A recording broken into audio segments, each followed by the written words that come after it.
Hi friends, అందరూ బాగున్నారు కదా. ఇది ఆమ్, అవేర్నెస్ కోసం చేస్తున్నటువంటి వీడియో. నేను చాలా వీడియోలు చేస్తున్నా. బట్ ఏంటంటే ఇలాంటి ఇంపార్టెంట్ వీడియోస్ ఎవరు షేర్ చేయరు. సో అది ఎందుకు షేర్ చేయరో నాకైతే అర్థం కావట్లేదు. కానీ ఒకవేళ మీరు ఎవరన్నా హానెస్ట్గా మీకు షేర్ చేయాలి, పక్కవాడు మోసపోతుంటే మనం పక్కవాడిని కాపాడాలి అనే ఫీలింగ్ మీకుంటే చూసిన వాళ్ళు ఇమ్మీడియట్గా మీ గ్రూప్స్లో షేర్ చేయండి. సరే, కొంచెం హెల్త్ బాగాలేదు. యాక్చువల్గా నేను ఒక వీడియో చూసాను, నేను న్యూస్ ఛానల్లో. మళ్ళీ ఒక flying abroad something what ever it is, ఇలాంటివి రిలేటెడ్ కన్సల్టెన్సీ ఒకటి మళ్ళీ జనాల్ని మోసం చేసిందని చెప్పేసి దాని మీద మళ్ళీ న్యూస్ అయితే విపరీతంగా ఒక 2 డేస్ నుంచి వస్తుంది. నాకు ఇప్పుడు ఇన్స్టాలో ఎవరో 2-3 మెసేజ్ పెట్టారు అనమాట, సార్ ఇట్లా అవేర్నెస్ వీడియో ఒకటి చేయండి అని చెప్పేసి. ఎన్ని చేసినా కానీ చాలామంది మోసపోతూనే ఉన్నారు. దీనికి కారణం ఏంటంటే, అబ్రాడ్ అనగానే అందరికీ ఆశ ఉంటుంది. తప్పలేదు, 100% ఎవరికైనా. ఇప్పుడు మోసపోయేది కూడా ఎవరండి? మిడిల్ క్లాస్ వాళ్ళే. Middle class, lower middle class వాళ్ళే అప్పులు చేసి మోసపోతూ ఉంటారు. ఇదే పెద్ద బ్యాడ్ లక్ ఏంటంటే ఇదే.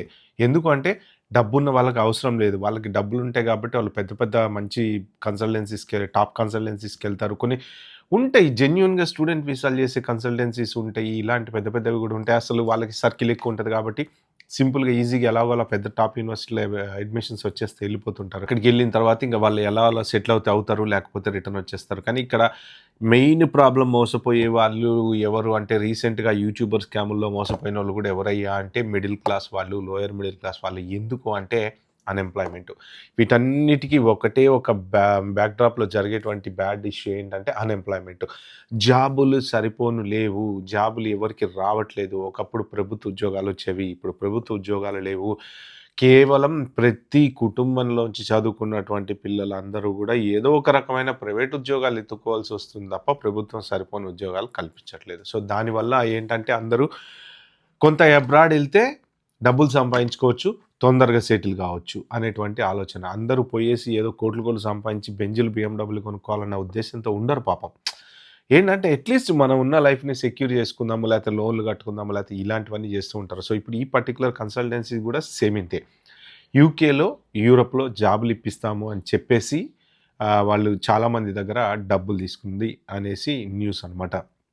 ఫస్ట్ ఆఫ్ ఆల్ ఇవన్నీ ఎలా ఉంటాయంటే, వాళ్ళు పెట్టినప్పుడు కన్సల్టెన్సీ ఏదైనా పెట్టారనుకోండి, అబ్రాడ్‌కి సంబంధించిన స్టైల్‌గా పిక్చర్స్ అవి పెట్టేసి, ఒక స్టైలిష్ మేకింగ్ ఒక హాలీవుడ్ సినిమాలాగా చేసి, అంటే మనం అందులోకి ఎంటర్ అవ్వంగానే విత్ ఎయిర్ కండిషన్ రూమ్‌లు అవన్నీ ఉండటంతోటి ఏమనుకుంటామంటే, అరే! ఇదేదో మనకి గ్యారంటీ జాబ్ ఇప్పిచ్చేస్తార్రా అని అనుకుంటాం. అంటే వాళ్ళు ఆ డిస్‌ప్లే ఏదైతే ఉందో వాళ్ళు అట్రాక్ట్ చేస్తూ ఉంటారు కస్టమర్‌లని. సో, దాంతో పాటు ఏంటంటే కమిషన్ ఇచ్చి బిజినెస్ ఒకటుంది గదా. ఎవడో కన్సల్టెన్సీ పెడతాడు. ఇంకెవరికో చెప్తారు, బాబు మీరు ఎవరినైనా తీసుకురండి, మీకో రూ. 10 కమిషన్ ఇస్తాం. ఈ కమిషన్ వ్యాపారం వల్లనే ఖచ్చితంగా చాలామంది ఇలాంటి ట్రబుల్‌లో పడుతున్నారనమాట. ఎందుకు అంటే వాళ్ళకి తెలీదు గదా. ఎక్కడో హైదరాబాద్‌లో, బంజారా హిల్స్‌లో ఎక్కడో ఎవడో ఏదో పెట్టాడు కన్సల్టెన్సీ అంటే, ఎక్కడో వైజాగ్‌లో ఉండే వాళ్ళకో, లేకపోతే విజయవాడలో ఉండే వాళ్ళకో, లేకపోతే కొత్తగూడెంలో ఉండే వాళ్ళకి ఎలా తెలుస్తదండి? వీళ్ళేంటంటే వాట్సాప్‌ల ద్వారా మెసేజ్‌లు స్ప్రెడ్ జేయడము, ఇన్‌స్టాగ్రామ్‌లలో వీడియోలు పెట్టడము. సో, ఇలాగా రకరకాలుగా మార్కెటింగ్ ఇప్పుడేంటి, సోషల్ మీడియా పెరిగిపోయింది. సోషల్ మీడియా పెరిగిపోవటం వల్ల మార్కెటింగ్ ఎక్కువైపోయింది ఇంకా. దాంతోటేంటంటే అబ్రాడ్ కన్సల్టెన్సీ, అరే! వీళ్ళు జాబ్ ఇప్పిస్తారంట అన్న ఆశతోని ఏంటంటే అందరూ వస్తారు. రాంగానే ఫస్ట్ వీళ్ళు చేసేదేంటంటే రంగుల ప్రపంచం మొత్తం చూపిస్తారనమాట. అస్సలు అయిపోయిందిగా. మీరు ఒక డ్రీమ్ ఏసేసుకుంటారు. రేపు పొద్దున ఎళ్ళంగానే మనం అబ్రాడ్‌లో హ్యాపీగా సెటిల్ అయిపోయాం. జాబ్ చేస్తున్నాం, ఇల్లు కొనుక్కున్నాం, కారు కొనుక్కున్నాం టైప్‌లో ఊహించేసుకుంటారనమాట. కానీ ఏంటంటే పరిస్థితి అలా లేదు. పరిస్థితి అలా లేదు. ఎందుకంటే న్యూస్ చూడరు చాలామంది. ఏ న్యూస్ చూడరు అంటే ఈ మామూలు టీవీ ఛానెల్‌లో వచ్చేటువంటి న్యూస్ చూస్తారు గానీ, అబ్రాడ్ సిట్యుయేషన్ ఎలా ఉంది? అబ్రాడ్‌లో ఎలా ఉంది? అక్కడ ఎందుకు ఇబ్బందులు పడుతున్నారు? ఇండియన్స్ మీద ఎందుకు వ్యతిరేకత పెరుగుతుంది? ఇలాంటి న్యూస్ పెడుతూ ఉన్నారు చాలా ఛానల్స్‌లో. ఇలాంటివి చూడండి. ఫస్ట్ ఆఫ్ ఆల్ భారతీయుల మీద వ్యతిరేకత విపరీతంగా పెరుగుతుంది విదేశాల్లో. ఇంకా కొత్త వాళ్ళకి అవకాశం దొరకడం చాలా కష్టము. దొరకదని నేను చెప్పను. దొరకడం చాలా కష్టం. ఇంకా తెలుసుకోవాల్సింది మీరేంటంటే, first of all A consultancy అయినా సరే అబ్రాడ్‌లో జాబ్ ఇప్పియాలంటే జాబ్‌లెస్‌లు ఉండాలిగా. సింపుల్. ఇయన్నీ వదిలేసేయండి ఫస్ట్ ఆఫ్ ఆల్. ఈ మొత్తం ఇప్పుడు దాకా నేను చెప్పిందంతా మర్చిపోండి. ఒకటే క్వెషను. అబ్రాడ్‌లో జాబ్ ఇప్పియాలంటే జాబ్‌లుండాలిగా. ఆల్రెడీ అమెరికాలో గానీ, ఆస్ట్రేలియాలో గానీ, యూకేలో గానీ, యూరోప్‌లో గానీ అన్‌ఎంప్లాయ్‌మెంట్ గ్రోత్ ఎంతుందో తెలుసా? లోకల్‌గా వచ్చి సెటిల్ అయినటువంటి వాళ్ళు, జాబ్ లేని వాళ్ళు ఎంతమంది ఉన్నారో తెలుసా? పాస్‌పోర్ట్‌లు ఉన్నవాళ్ళు, పీఆర్‌లు ఉన్నవాళ్ళు జాబులు చేయటానికి ఎంతమంది ఉన్నారో తెలుసా? వాళ్ళు ఏ జాబ్ దొరికినా చేద్దామని రెడీ అవుతున్నారు. ఈవెన్ ఐటీలో సాఫ్ట్‌వేర్ ఇంజినీర్లు కొన్ని సంవత్సరాలు పనిచేసిన వాళ్ళు కొంతమంది క్యాప్ తిప్పుకుంటున్నారు. తెలుసా మీకెవరికన్నా? చెప్తే నిజంగా అంటే ఇట్లాంటివన్నీ కొన్ని కొన్ని చెప్పలేం. ఓకే. చాలామంది ఏంటంటే ఇల్లు గడవాలి. ఇప్పుడు ఒక 15 సంవత్సరాల క్రితం వచ్చాడండి ఒకతను యూకేకో, యూరప్‌కో, జర్మనీకో ఫర్ ఎగ్జాంపుల్ ఎక్కడికో వచ్చాడు ఆస్ట్రేలియాకో. ఇప్పుడు మార్కెట్ సిట్యుయేషన్ బాలేదు. అతని జాబ్ పోయింది. అప్పటికే ఆల్రెడీ పిల్లలు చదువుకుంటున్నారు. ఓకే. అతను ఇల్లు కొనుక్కొనున్నాడు.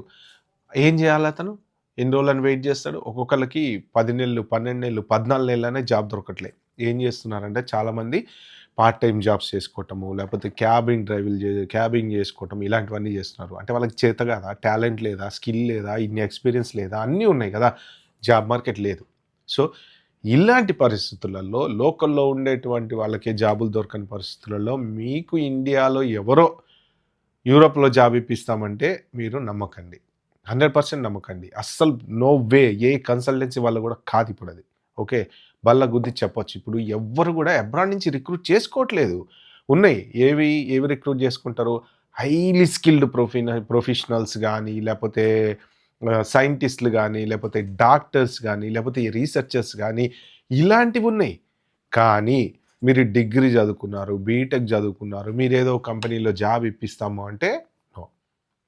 100% no. There is no doubt about it. Top skilled jobs ఎప్పటికీ ఉంటాయి. ఎందుకంటే ఆ కంపెనీస్‌కి వాళ్ళు కావాలి డెవలప్ చేయాలంటే. కానీ ఈ లో స్కిల్డ్ జాబ్స్ ఏమైతే ఉన్నాయో ఇప్పుడు skilled worker visa, care worker visa, ఇంకో వీసా, వర్క్ పర్మిట్, కెనడాకైతే వర్క్ పర్మిట్, ఆస్ట్రేలియాకైతే వర్క్ పర్మిట్ అంటారు. పీఆర్ ఈ రకరకాల వీసాల మీద ఎళ్లి పని చేయడానికి జాబ్స్ అనేవి లేవు. అవైలబిలిటీ చాలా తక్కువగా ఉంది. లోకల్‌లోనే వచ్చిన వాళ్ళు చాలామంది ఉన్నారు. ఇప్పుడు యూకే చూడండి ఫర్ ఎగ్జాంపుల్ మీరిప్పుడు ఈ కన్సల్టెన్సీ యూకే, యూరోప్ చేస్తుంది గదా! 5 సంవత్సరాల పీఆర్‌ని 10 సంవత్సరాలు చేద్దాం అనుకుంటున్నారు. వాళ్ళు ఎందుకు చేద్దాం అనుకుంటున్నారు? ఆల్రెడీ ఇక్కడ 1.6 మిలియన్ మెంబర్స్ ఉన్నారంట. వాళ్ళ డిపెండెంట్స్, వాళ్ళ పిల్లలు ఇంతమందున్నారిక్కడ. ఇప్పుడు వీళ్ళందరికీ ఆ పీఆర్ ఇస్తే గవర్నమెంట్ ఫండ్స్ రేపొద్దున ఏదైనా అయితే వాళ్ళని కాపాడాల్సిన బాధ్యత గవర్నమెంట్‌దే. అందుకని జెప్పి కష్టంగా వాళ్ళు ఎట్లైనా సరే దాన్ని 10 ఏళ్ళు చేద్దాము, 10 ఏళ్ళు చేద్దాము. ఈలోపు ఎంతో కొంత ఒక 10 మంది, 20 మంది ఎళ్ళిపోయినట్టే అన్నట్టు వాళ్ళు ప్లాన్ చేస్తున్నారు. చేయలేదింకా. చేద్దామని ప్లాన్ చేస్తున్నారు. ఎందుకు అంటే ఎక్కువైపోయారు. ఇమిగ్రేషన్ ఎక్కువైపోయారు. అన్‌ఎంప్లాయ్‌మెంట్ ఎక్కువైపోయింది. ఓకే. అన్‌ఎంప్లాయ్‌మెంట్ ఎక్కువైపోయినప్పుడు ఏమవుతది? ఆల్రెడీ లోకల్‌లో ఉన్నోళ్ళకి జాబ్‌లు. అలాంటప్పుడు ఇండియా నుంచి తీసుకొచ్చి ఇక్కడ పెట్టుకుంటారా చెప్పండి? మీకు ఎనీ ఏజెన్సీ నేను లిటరల్లీ చెప్తున్నా. ఎనీ ఏజెన్సీ మీరు ముందు డబ్బులు కట్టండి. ఇంటర్వ్యూ పెట్టిస్తాం అన్నారనుకోండి. ద మూమెంట్ లేచి ఎళ్ళిపోండి బయటికి. ద మూమెంట్ లేచి ఎళ్ళిపోండి బయటికి అంతే. ఓకే. అదవ్వదు. అవ్వదమ్మా. ఖచ్చితంగా అదవ్వదు. ఓకే. డబ్బులు కట్టించుకునేవాడు ఎవడు జాబ్ ఇప్పియడు. జాబ్ నిజంగా ఉంటే డబ్బులు అవసరం లేదు. కంపెనీకి మీతో అవసరం ఉంది అంటే వాళ్ళే డైరెక్ట్ రిక్రూట్ చేసుకుంటారు. ఓకే. ఇంకొకటి నేను చెప్దాం అనుకుంది ఏంటంటే ఫస్ట్ ఆఫ్ ఆల్ ఫైన్. కన్సల్టెన్సీకెళ్లారు. ఓకే. అడిగారు జాబ్ ఉందన్నారు. అడగండి. ఏ కంపెనీలో జాబ్ ఉంది? ఆ జాబ్ ఏంటి? దానికి సంబంధించిన డీటెయిల్స్ ఇయ్యమని చెప్పండి. ఆన్‌లైన్‌లో కూర్చోండి. చాట్ జీపీటీలోకెళ్ళి కొట్టండి. సో అండ్ సో కంపెనీలో ఎక్స్‌వైజెడ్ కంపెనీలో అకౌంటెంట్ జాబ్ ఉంది. లేపోతే ఇంకోటి ఏబీసీ కంపెనీలో సాఫ్ట్‌వేర్ ఇంజినీర్ జాబ్ ఉంది. ఖచ్చితంగా ప్రతి కంపెనీలో ఎక్కడో అక్కడ అడ్వర్టైజ్‌మెంట్ అయితది. ఓకే. అబ్రాడ్‌లో.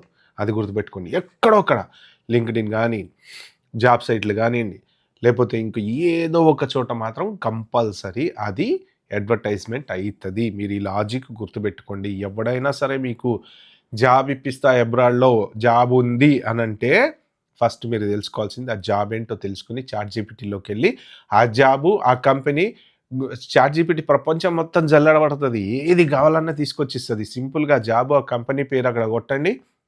అసలు ఈ జాబ్ నిజంగా ఎగ్జిస్ట్ అయిందా లేదా అనేది ట్రై చేసుకోండి. అంతే ఖతం. మీ ఆన్సర్ మీకు దొరికేస్తది. అది. సో, కాబట్టి కన్సల్టెన్సీలకెళ్ళి డబ్బులిచ్చి మోసపోకండి. నేను చాలా సార్లు చెప్తున్నా. నేను జాబ్స్ అబ్రాడ్‌లో లేవు. వీళ్ళు తీసుకెళ్తానంటారు. డబ్బులు తీసుకుంటారు. కొంతమందికి వీసాలు చేస్తారు. ఇక్కడికొచ్చిన తర్వాత క్యాన్సిల్ చేస్తారు. వాళ్ళ డబ్బులు వాళ్ళకొస్తాయి. తర్వాత మీరేంటంటే ఇక్కడికొచ్చిన తర్వాత మీ బాధలు మీరు పడాలి. ఎక్కడెక్కడో తిరగాలి. క్యాష్ ఇన్ హ్యాండ్ జాబులు ఎతుక్కోవాలి. కష్టాలు పడాలి.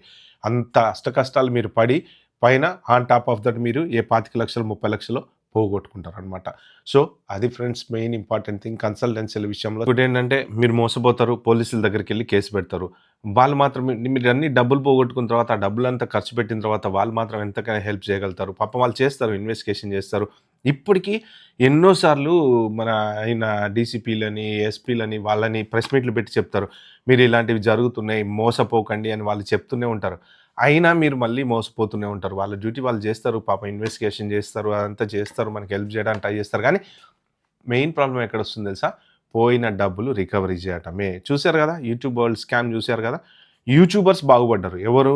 ఇప్పటికి ఇంకా వాళ్ళ పేరు మీద వీడియోలు పెట్టుకుంటున్నారు. వ్యూస్ ఒస్తున్నాయి. 10,000 వ్యూస్, 20,000 వ్యూస్, కొంతమందికి 40,000, 50,000 వ్యూస్.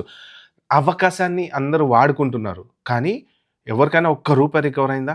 నడుస్తున్నాయి. కేసులు నడుస్తున్నాయి. అవి నడుస్తున్నాయి. ఇవి నడుస్తున్నాయి. చల్లబడిపోయింది గదా మ్యాటరు. ఇప్పుడు ఎంతమందున్నారండి పాపం దాంట్లో మోసపోయినటువంటి వాళ్ళు. హ్మ్.